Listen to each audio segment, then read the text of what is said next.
ಯಾಕ ಸ್ಟೇಟಸ್ಗಳು ಭಾಳ ಇಡಾಕತ್ತಾಳಲ್ಲ. ತಪ್ಪು ಮಾಡ್ತಿದ್ದಾಗ್ಲೇ ನಮ್ ತಲೆ ಆಕಾಶ ನೋಡ್ತಿತ್ತು. ಈಗ ತಪ್ಪೇ ಮಾಡಿಲ್ಲ, ನೆಲ ನೋಡೋ ಸೀನೇ ಇಲ್ಲ. ನಾವೊಂದು ಹಾಕುಂತಡಿ.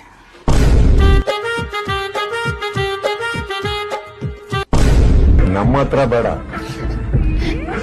ಇದನ್ನ ನಾನು ಅಹಮ್ಮಲ್ಲಿ ಹೇಳ್ತಾ ಇಲ್ಲ. ನಮ್ಮ ಹತ್ರ ಬೇಡ. ಎನ್ನೇ ಪವರ್ ಇರ್ಲಿ, ಅವ್ನು ಯಾವನ್ನೇ ಆಗ್ಲಿ, MKB ಅಂತ ದೊಡ್ಡ ಸ್ಥಾನದಲ್ಲೇ ಇರ್ಲಿ, ಯಾವನು ಏನು ಮಾಡಕ್ ಆಗಲ್ಲ.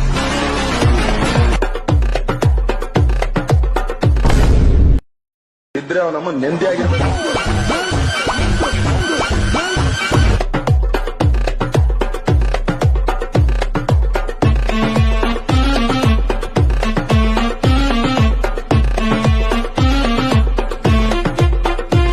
ನಾಳೆ ಬೇರೆ ಬೆಳಿಗ್ಗೆ ಜಲ್ದಿ ಹೋಗ್ಬೇಕು. ವೆಡ್ಡಿಂಗ್ ಬೇರೆ ಜಲ್ದಿ ಬಂದಾರ. ಈ ಬೇರೆ ನಂಗೆ ಕೂಡ ಮಾತಾಡೋಲ್ಲ. ನಾನು ಬೆಳಿಗ್ಗೆ ಬೇಗ ಕೆಲಸಕ್ಕೆ ಹೋಗಬೇಕು. ಬೆಳಿಗ್ಗೆ 5 ಗಂಟೆಗೆ ಎಬ್ಬಿಸು.